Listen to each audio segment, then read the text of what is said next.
রবীন্দ্রনাথ কি পৌত্তলিকতা বিশ্বাস করতেন? উনি কি একত্ববাদী ছিলেন?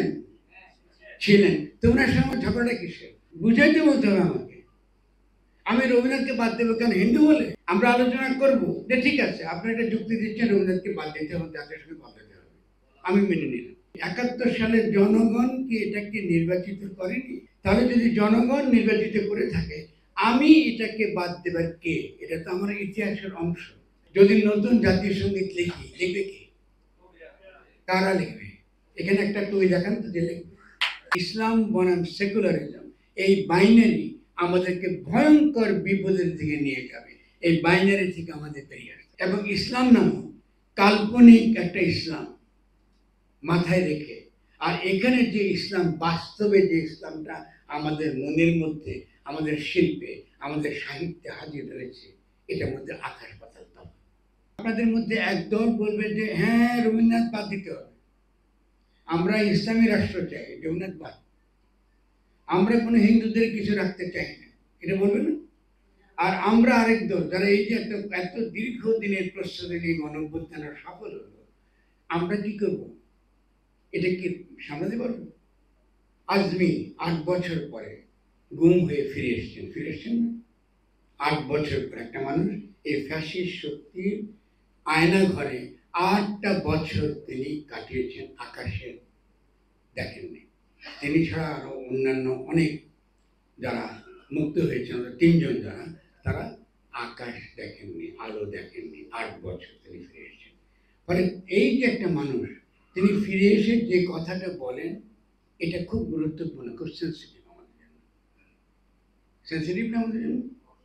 কারণ তার প্রতি আমাদের দরদ, তার প্রতি আমাদের সমবেদনা, তার প্রতি আমাদের সংবেদনা অত্যন্ত গভীর।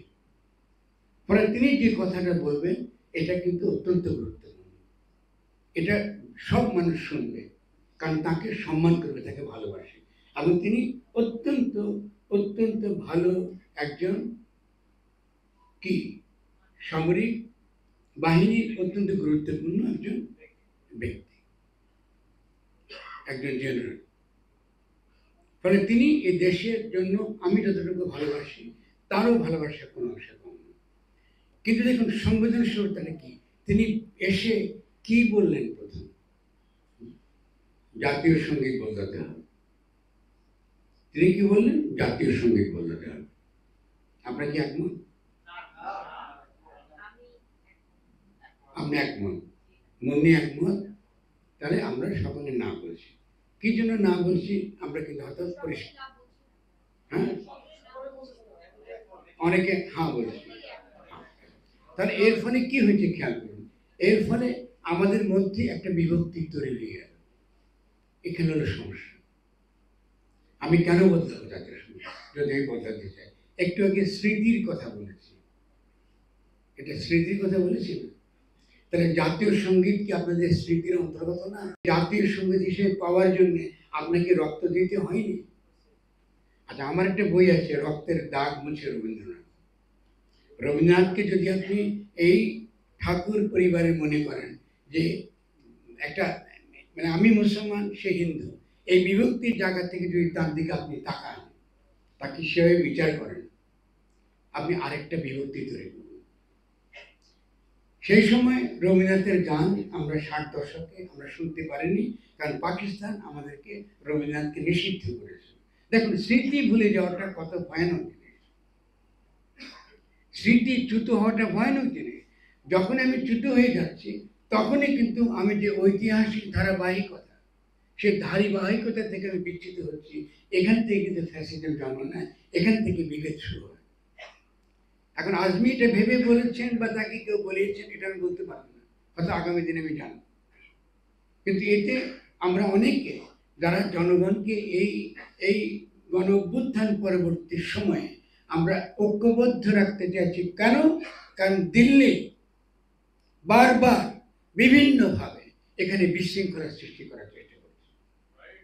ফলে তারা ক্যাম্পেইন করতে পারছে যে বাংলাদেশে ইতিমধ্যেই একটা ইসলামী দলগুলো, এখানে জঙ্গিবাদীরা ক্ষমতায় এসে গেছে। আপনারা যারা ভারতীয় পত্রপত্রিকা পড়েছেন, এটাই কিন্তু মূল ক্যাম্পেইন।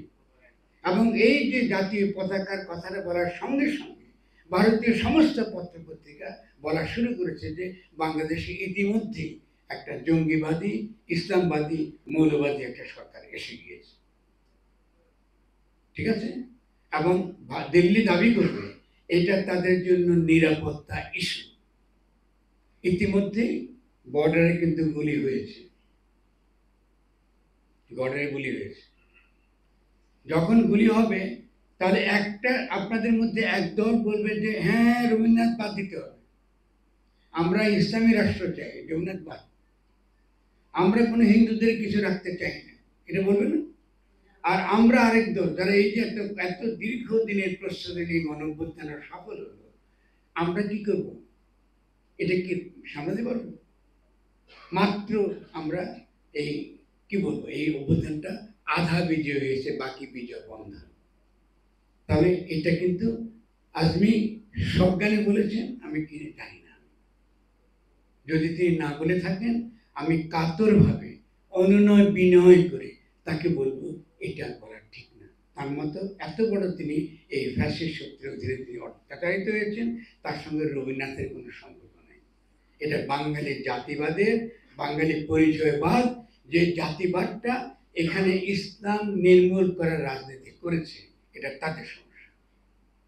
এবং ফলে যারা আমার লেখা পড়েছেন, আমি দীর্ঘকাল ধরে বারবার বোঝাবার চেষ্টা করেছি, এই ইসলাম বনাম সেকুলারিজম, এই বাইনারি আমাদেরকে ভয়ঙ্কর বিপদের দিকে নিয়ে যাবে।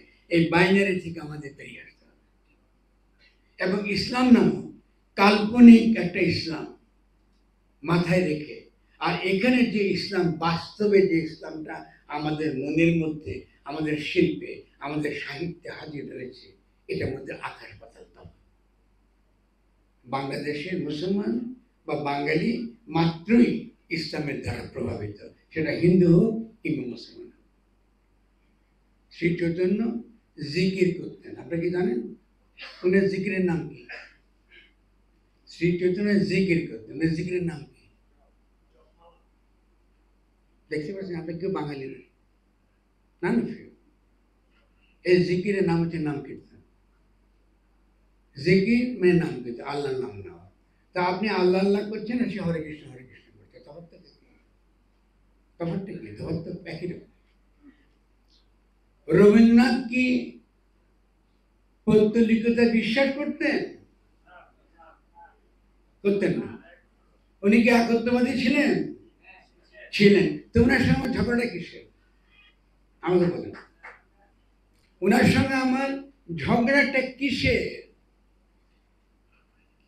বুঝাইতে বলতে হবে আমাকে। আমি রবীন্দ্রনাথকে বাদ দেবো কেন? হিন্দু বলে? তাহলে আমরা আলোচনা করি, অসুবিধা নাই কোনো। আমরা আলোচনা করব যে ঠিক আছে, আপনি একটা যুক্তি দিচ্ছেন রবীন্দ্রনাথকে বাদ দিতে হবে, জাতীয় সঙ্গে বাদ দিতে হবে, আমি মেনে নিলাম। তাহলে আমাকে বলেন কেন আমি তাকে বাদ দেব?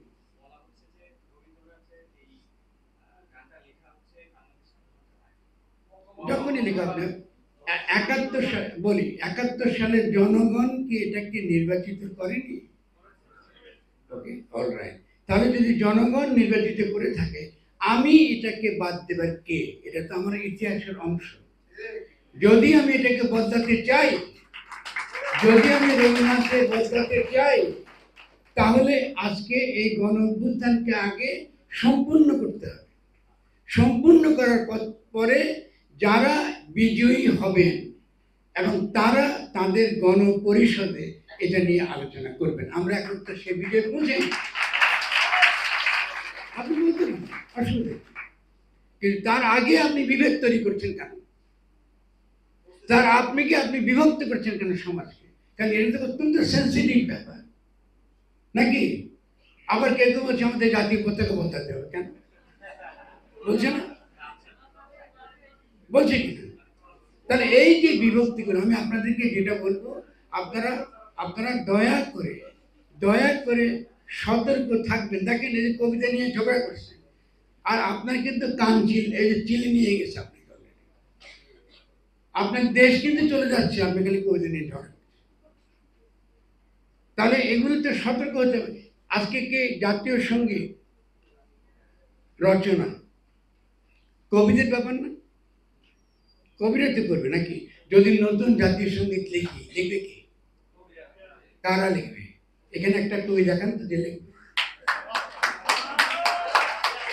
দেখান আমি, দাঁড়ান দেখি, আমি সেই বীর পুরুষকে দেখবো। এগুলো করবেন না। আগে আমরা শিখবো, আগে জানবো কবিতা কাকে বলে। আর রবীন্দ্রনাথের দার্শনিক হিসেবে বাংলা ভাষা সম্পর্কে তার অভিমত, এটা আমাদের চিন্তা চৈতন্য, আমাদের সমস্ত ইতিহাসের সঙ্গে অত্যন্ত সংগতিপূর্ণ, কোনো সমস্যা নেই। কেন সংগতিপূর্ণ আপনি বলবেন আমাকে, কেন সংগতিপূর্ণ বুঝে বলেন। আবুল ফজল একবার তাকে চিঠি লিখেছিল, বললেন যে আমরা যে বাংলা ভাষায় পড়ছি, বাঙালিরা যে ভাষায় কথা বলে, এটা বাঙালি মুসলমানের ভাষা না। বুঝিস? কারণ আমাদের জীবনের যে ভাষা, আমরা যেভাবে কথা বলি, আমার দেশ নোয়াখালী, আমি যে ভাষায় কথা বলি আপনাকে বুঝবেন না। আপনাদের মাতৃভাষা বাংলা, আমার যে বাংলা, ওই বাংলা আপনি বুঝবেন, ঠিক আছে? ফলে আমার ভাষায় যে বাংলা তৈরি হচ্ছে, আমার ভাষায় বাড়িতে যে বাংলায় কথা বলি, এটা তো রবীন্দ্রনাথ যে ভাষায় লেখে সে ভাষা তো না। কিন্তু আমি কেন আমার ভাষাকে জাতীয় ক্ষেত্রে আনতে পারি নাই? আনতে না পারার কারণ একটাই, ইংরেজের জাহাজটা সুতানুটি গ্রামে ভিড়েছিল। কলোনিয়াল হিস্ট্রির কারণে ঘটনাটা ঘটেছে। ইংরেজ জাহাজ সুতানুটি গ্রামে ভিড়েছে এবং কলকাতা কলোনিয়াল আমলে, কলোনিয়াল সময়, তাদের যে শাসনামল, সেই শাসনামলে কলকাতাই শহর হয়েছে, মেট্রোপলিটন সিটি। ফলে প্রমিত ভাষাটা মেট্রোপলিটন সিটিতেই জন্মগ্রহণ করে। কারণ যদি ইংরেজের জাহাজ চট্টগ্রামে ভিড়ত, আপনারা চাটগাঁয় ভাষায় কথা বলতেন। Okay, try to understand the history. আমি চাইলে কিন্তু ইতিহাসটা আমরা রবার দিয়ে মুছে ফেলতে পারি না। ফলে রবীন্দ্রনাথের মধ্যে যে ভাষাটা গড়ে উঠেছে, রবীন্দ্রনাথ অত্যন্ত বিনয়ের সঙ্গে আবুল ফজলকে বলেছেন যে আমি স্বীকার করি এই বাংলা এখনো পর্যন্ত সত্যিকারের বাংলা হয়ে উঠে নাই। আপনারা কি পড়েছেন রবীন্দ্রনাথের কিছু লেখা? রবীন্দ্রনাথ চিঠি কি পড়েছেন? আপনারা পড়েন নাই, কিন্তু আপনার সাহিত্য করবেন কি করে? ইতিহাস জানেন। তাহলে রবীন্দ্রনাথ কি করেছে? বলেছে হ্যাঁ আবুল ফজল তুমি ঠিক বলেছো, ঠিক বলেছে, কিন্তু এই কাজটা কারা করবে? বাঙালি জীবনের যেই দৈনন্দিন যে ভাষা ব্যবহার করি আমরা, কেমন আমরা কি বলি? আমরা তো মাসি বলি না খালা বলি? আমরা কি পিসি বলি না ফুবো বলি? তো এটা কিন্তু বাংলা সাহিত্যে কিন্তু পিসি খালা এটাই আসে নাই। ফরগেট অ্যাবাউট ওয়াকিল ভাল বা অন্যান্য শব্দ যেগুলো আমি নোয়াখালীতে ব্যবহার করি দৈনন্দিন শব্দ ব্যাপার। তাহলে বাংলা ভাষা তো আসলে তো অবশ্যই উচ্চবর্ণের হিন্দু ভাষা, এতে কোনো সন্দেহ নেই। সন্দেহ আছে? কোনো সন্দেহ নেই। তাহলে এই সমস্যাটার সমাধান করার পথ কি? সাহিত্য করা, ভালো সাহিত্য করা। বাঙালি মুসলমানের জীবনে যা কিছু তার চারপাশে আছে এটাকে লেখা, এই ভাষাকে লিপিবদ্ধ করা। কিন্তু আমি যত কবিতা আপনাদের পড়লাম, আপনাদের সব সংস্কৃতি ভাষায় কথা বললেন। রবীন্দ্রনাথ কি দোষ করেছে?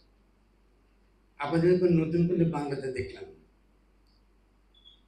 দেখছি একবার তরুণ বয়সে ব্রাত্য রাইসু যখন একটা কবিতার বই লিখলো বা তার যে ভাষা সে শুরু করলো, আমি প্রথম তাকে ডিফেন্ড করতে হয়েছে এই কথা বলে যে ব্রাত্য আগামী দিনের অত্যন্ত গুরুত্বপূর্ণ একজন ব্যক্তি, সাহিত্যের দিক থেকে, সাহিত্য রচনার দিক থেকে তার একটা ছাপ থাকবে মানুষের। এবং আমি ঠিক, আপনারা যখন আজকে ফেসবুকে যেসব বাংলা লেখেন, ও ব্রাত্যরই বাংলার একটা ভগ্নাংশ মাত্র। কারণ এই বাংলা ঢাকায় তৈরি হওয়া বাংলা, এই বাংলার নতুনত্ব আলাদা, এই বাংলা তৈরি হবে বাংলা ভাষা। ফলে এখানকার বাংলা কবিতাও তার নিজস্ব চরিত্র নিয়ে দাঁড়াবে না। আমাদের ভাষা তৈরি করবে, আমাদের কলকাতা থেকে নকল করবে না। কিন্তু আপনাদের মধ্যে ৯৯ ভাগ কিন্তু কলকাতা থেকে নকল করে না এখন, কিন্তু রবীন্দ্রনাথকে আমার আপনারা জাতীয় সঙ্গীত চান না, এটা হলো কিছু, এটা হয় না। দেখুন, আমরা যখন ইবাদতনামা লিখেছিলাম, আমি তো মৌলবাদী আকারে বিখ্যাত হয়ে গেছিলাম, মনে আছে কিনা আপনাদের? আমি লিখলাম ইবাদতনামা, তখন ইবাদতনামা লিখলাম করে ফরামাত মৌলবাদী হয়ে গেছে। কদিন পরে যেহেতু আমি টুপিটা পড়ছিলাম, লম্বা কথা পড়া শুরু করলাম, লুঙ্গি পড়লাম, একদম নিশ্চিত হয়ে গেলে ফরামাত মৌলবাদী। তো ইবাদতনামা আমি জানি না আপনি কেউ পড়েছেন কিনা, পড়েছেন কেউ? পড়েছেন, ওকে। যদি পড়ে দেখেন সেখানে কি চেষ্টাটা ছিল?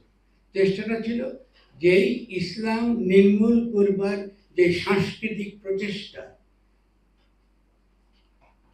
পশ্চিম বাংলার সাহিত্যে, এমনকি আমাদের এলিট মধ্যবিত্ত শ্রেণীর চিন্তা চেতনায় গড়ে উঠেছে, ওটা ছিল তারই পলিটিক্যাল রাজনৈতিক প্রতিবাদ। এটা একই সঙ্গে কাব্য, একই সঙ্গে রাজনীতি, একই সঙ্গে কাব্য, একই সঙ্গে রাজনীতি। ইবাদতের নাম এটা একেবারে টিপিক্যাল একমাত্র মুসলমানের ভাষায় হতে পারে, এটা কলকাতা ভাষা হবে না, হবে কি? এটা ঢাকা থেকে হতে পারে।